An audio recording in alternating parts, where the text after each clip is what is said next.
Let's take a closer look at this story and bring in Barrister Adebayo Adewole. He's the presidential candidate of the Social Democratic Party.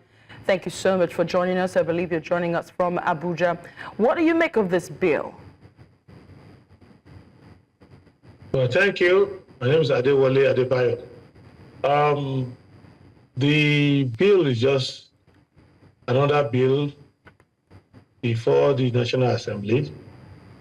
We've discussed about the proposals in the bill, and I've said variously that even though it's called the tax reform bill, it does not contain much of any reforms. It's more in the news for the controversies that arose from people who had not even read the bill at all. And the people in the establishment, especially state governors, were concerned with respect to the sharing formula adopted. And this sharing formula does not amount to any reform at all. What is happening is that those who control the wealth of the country and who make most of the money in the country still pay less taxes than they should pay to support infrastructure. Well, let me come in here, Mr. Adebayo. You said that the bill is nothing new. Here I have that the bill will lead to the repeal of 11 laws, while 13 other laws shall experience consequential amendments. That sounds like a change to me. Can you shed more light on what you mean by it is nothing new? If you are amending laws, well, I'm introducing new bills that resemble the old laws. That is not an amendment. That is a reform. They can say they are doing amendment, but not every amendment is a reform. A reform has to change the way in which we collect our taxes.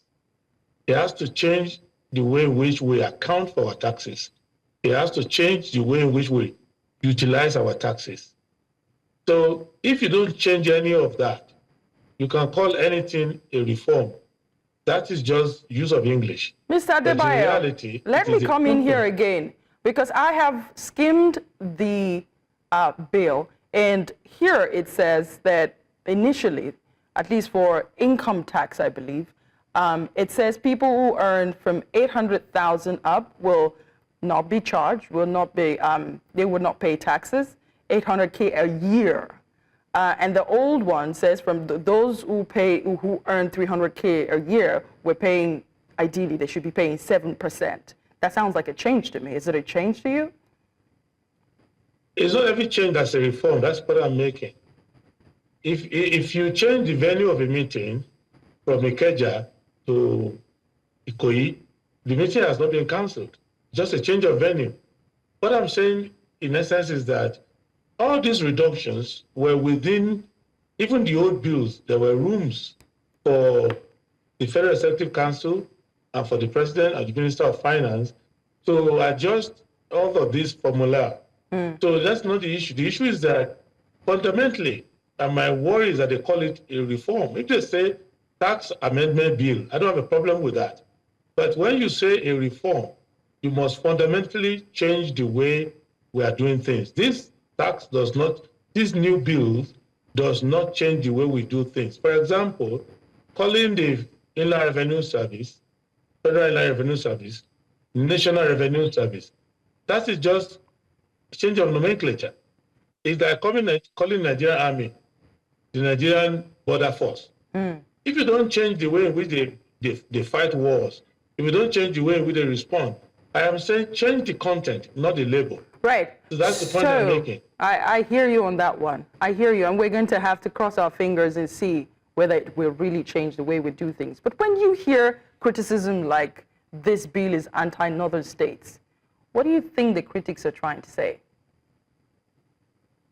That is an elitist debate between northern governors and southern governors and the president. That has no impact on the Nigerian people. What I want the government to do is to do a tax reform or fiscal reform, including taxation, revenue, and all of that, that shows that the government is working for the people now. That shows that if you are making all of this money out of the economy, that you are actually paying taxes, that shows that government is ready to expand the treasury powers to collect all monies due to government, including those ones that they have concessioned out. Now, telling people that if you are earning 800,000 and below, you don't pay anything, that 800,000 now per year is a product of inflation.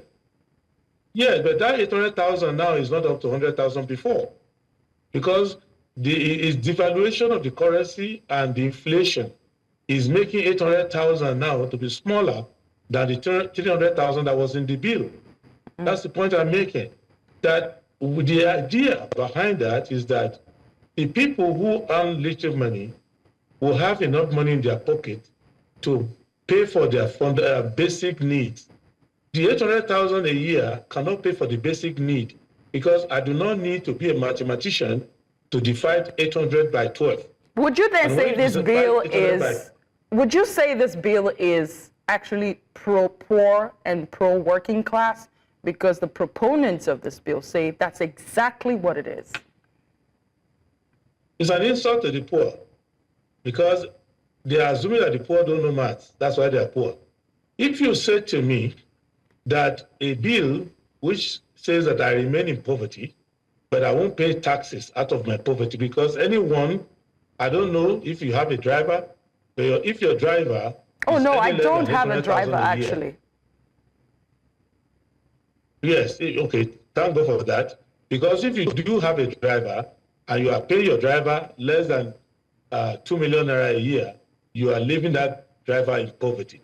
Anybody in Nigeria today that earns less than 250,000 naira a month is living in extreme poverty.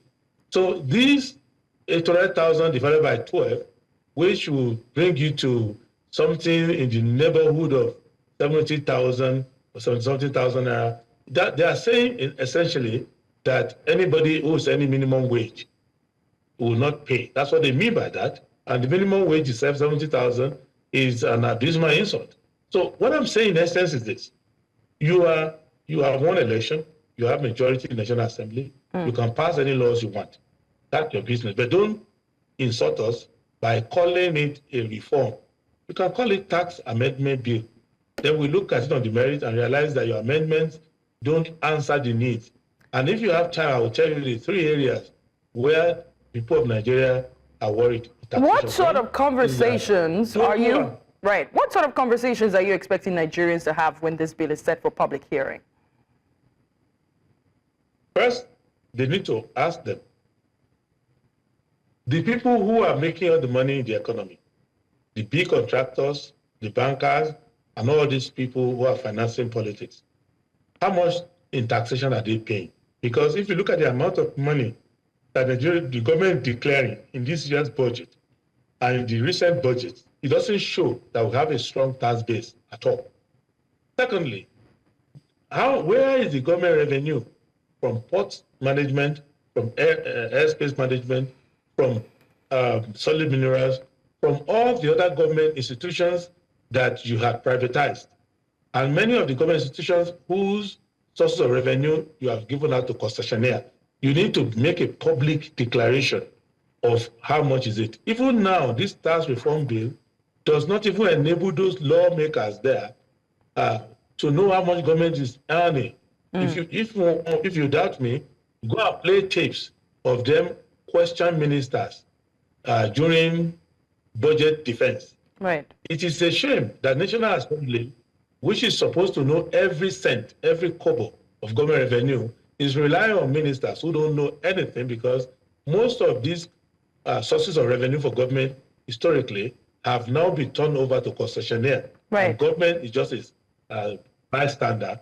That's the second question to ask is, in terms of spending, how much of it are you spending in line with Chapter 2 of the Constitution and spending for the welfare and security of the people? And what is Chapter 2 of the Constitution again, sir? Quickly, before I let you go, what is the Chapter 2 of the Constitution?